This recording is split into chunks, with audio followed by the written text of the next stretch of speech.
Hello there, Star Wars fans. Another week and another episode of Skeleton Crew. The fourth episode of the season, titled Can't Say I Remember No At Attin, is not my favorite episode of the season so far, but it added more to the mystery and the questions around At Attin.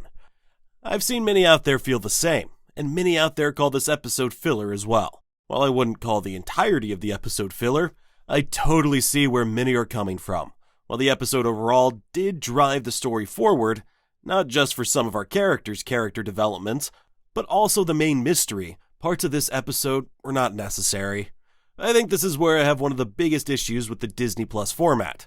Firstly, spreading out these stories over 6 to 8 episodes instead of doing a proper movie is what is subjectively lowering the overall quality of these shows from the get-go.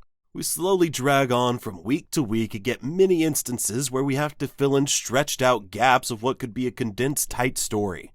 I'm happy that the show was able to add more to the mystery of At Attin, and now has me asking more questions. I'm excited to dive into what happened, the Easter eggs, and the theories I have for what's maybe going on. But before we continue, please like the video and subscribe if you're new, so you never miss what's going on in your favorite galaxy far, far away. Up until episode 4, I've been happy with the pacing and direction of the story. The adventures kept moving along nicely, and has been keeping me interested in what's coming next. When the previous episodes ended, I always wanted to see a little more and felt they were way too short. To me, this is a good thing, and a bad thing.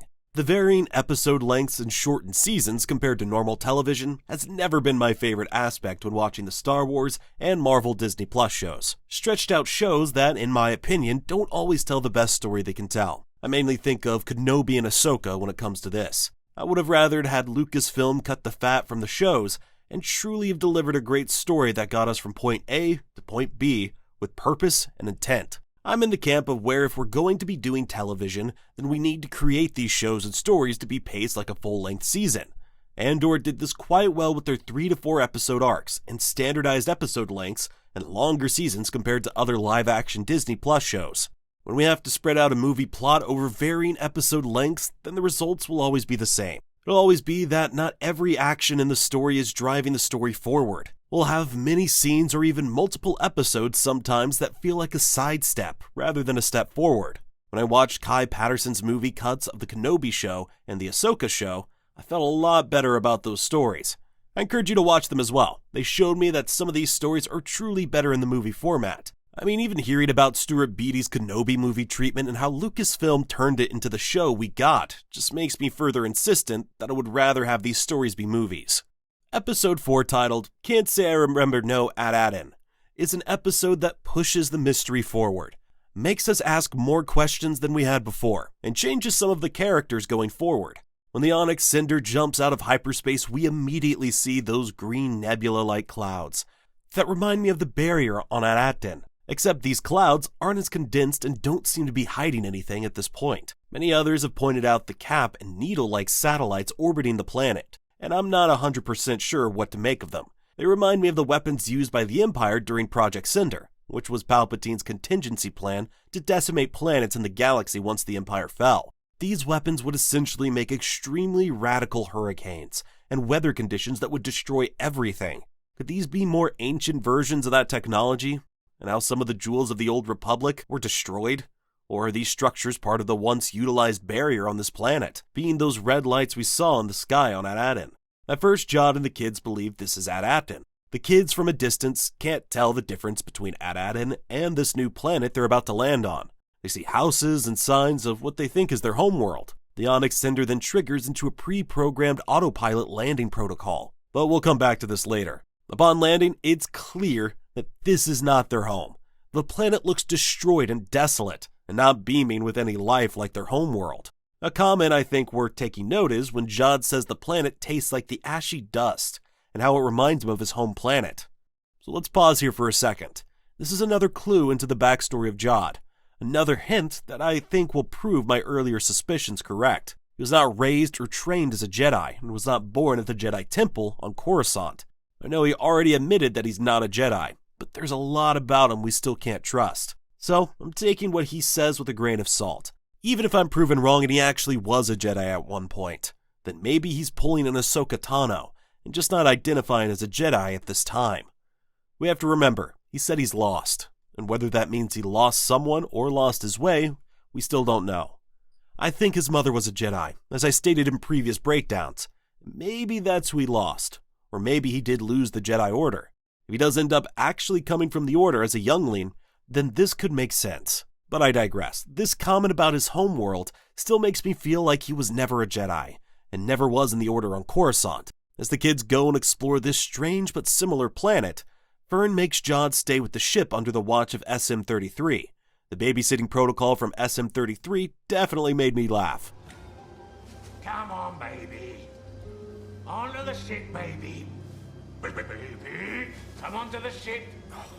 Don't make me count. A good second of comedy in my opinion. But them being together will be important soon. So one thing I noticed right away when the kids entered the house was that it looks so similar to Fern's house. I mean, honestly, it looks like a cookie cutter, one for one pretty much. Neel points out the trees growing in its center. This house had to have been destroyed long ago, maybe 100 years or so, because of the growth of the tree. So a planet with the exact same look as At Attin, one of the other jewels of the Old Republic, but destroyed over a century ago. In the background of the scene, we can also see a mural painting on the wall that further confirms this planet is essentially identical to At Attin. The mural depicts individuals on the wall, and we can see that it's the same group of species that we encountered on At Attin. Looks like humans, an Eopies, and one of Neel's species. So even the population sample was the same. I have many questions about this, but I'll put all those questions from this episode together at the end. When we see Jod looking through Wim's stuff, he opened up a hologram briefly that's the same circus show Neel's siblings were watching in episode 1, and also what was originally from the holiday special with Chewie's family. I can't watch anymore. Jod then finds Wim's Mint Old Republic credits, or dataries as Wim calls them. This is where we learn more about the planet we're on, and the mystery around SM-33 and his captain.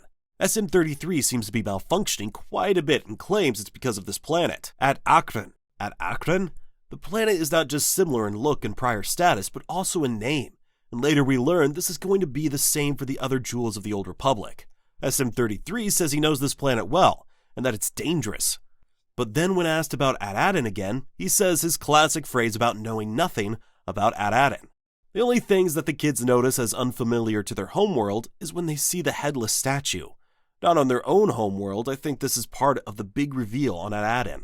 If this planet was destroyed potentially over a century ago, it's possible that the leaders of At Attin removed this same statue generations prior. Whomever this is probably very influential on their homeworld, or in this planetary experiment. I think the head will be some type of droid, and it'll confirm the well-speculated theory that these planets were experiments run by droids, with At Attin still being under droid control. Now, to be honest, there are some interesting moments in the next chunk of the episode, with the Troyeg versus Hatton clan war, but most of it's not something I'm going to break down in much detail. The reason why is that I don't feel that we got any of the necessary answers we should have from these clan members. We didn't find out from them when their planet was put into this apocalyptic state, who did this to them and why.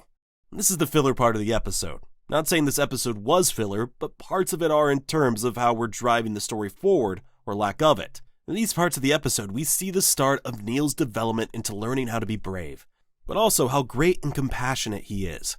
Him and Hannah highlight some key differences in their outlook and their planets, but also show us how what we see here is probably what we're going to see later on at Attin. One of these similarities is the giant weapon on the roof of the school. Hannah says it's from the old days. Again, the O here is capitalized in the subtitles, when it's not at the beginning of the sentence. It seems they are intently referring to a named era, which can be the Old Republic from Legends. I'm sure there's one of these guns on the roof of the school on At Attin as well. And could this be why and how the Onyx Cinder crashed on At Attin? Was it shot down by this weapon? And really all we get from these scenes is where the kids need to go to learn more about finding their planet's coordinates. Must go to the Fallen Sanctum. Find out later that this is the supervisor's tower that no one on At Attin is allowed to go to. When the group gets up to the top of the tower, it's also in ruins. But just like Hannah said, it holds coordinates to other planets. And this is where we learn that all the jewels of the Old Republic have similar names. We hear At Atuya, At Arisia, At Arvin, and At Akota. We're just missing the last three, but I'm sure they'll start with At. All their coordinates are listed except for At Attin's. It's crossed out. And this is where the most important information of the episode begins. SM-33 admits to scratching out years ago when he was last here with the captain. When asked about why he did that, SM-33 again says his scripted phrase. Can't say I remember no At Attin. Stop saying that! This admittance by SM-33 causes Fern to finally break down. When talking with Wim, she admits to being in over her head, and that she shouldn't have been the leader this whole time. This episode, Wim and Fern both learn a lot about themselves and what adventure truly means. Fern learns that she can't do it all on her own, and that she's not ready yet to take the lead during all this danger. Wim also learns the reality of what adventure can bring, how he's also not ready for this yet. Adventure's not always what it seems. But regardless, I think this will lead both Fern and Wim to a good place within themselves, and with each other, as friends who have each other's backs. But currently, Fern is not at that point. However, Fern comes to a realization that SM-33 is only repeating the phrase about At Attin solely because he was commanded to. Fern then gives an override command to remember At Attin. As Sim then remembers more about At Attin, he was here years ago, and this makes sense why the Onyx Cinder had a pre-programmed landing sequence from earlier. He then explains why he scratched out the coordinates all those years ago. His captain told him to. His captain also killed any of his crew members who saw the coordinates. He made SM-33 forget everything about At Attin. The captain did all this to make sure that no one else would be able to get to the treasure, and this then triggers a deep-rooted command. SM-33 was commanded to kill anyone who came around asking around about At Attin. SM-33 then goes into combat mode and tries to kill Fern. And based on what I've been seeing online, we all had the same thought. Close-up shaky movement cam was a bit weird. This episode was directed by the Daniels, known well for their work directing Everything Everywhere All at Once. This shot was used many times in that movie. I think it's cool that they brought it into the SW universe, even if it doesn't entirely fit the style. Not my favorite choice, but I respect it. But before SM-33 can hurt the kids, this is where the earlier setup for Neel pays off. Neel distracts SM-33 to protect his friends. He's learned how to be brave, and it's okay to fight. It's okay to fight for the ones you love. You can be kind, but also tough when you have to. I think Neel's journey this episode will truly be impactful to the younger audience that watches this show. Jod turns off SM-33 by hitting the conveniently placed off switch. That's about it. There wasn't really any Easter eggs in this episode. It was cool to see Eopies again, and this time with horns. We saw these creatures in the prequels and in the Kenobi show.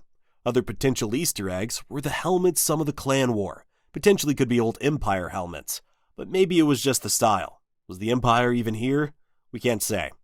The tank we see the Haddons use also reminds me of AATs, used by the Separatists during the Clone Wars.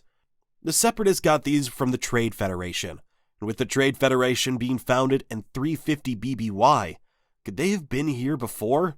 Depending on when these planets were hidden for their protection, it could be possible. But again, we can't say. Lastly, for this breakdown, I'll leave you with some questions. Some of the potential answers to these questions might confirm some of my theories. So first, these planets are the same layout, same style, and same general species.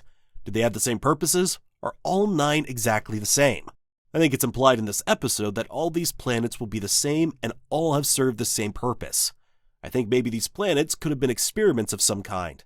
An experiment to see how they run societies a certain way, and see if they can thrive and prosper. With all the other planets destroyed, maybe At Attin was the only one that worked in the long run.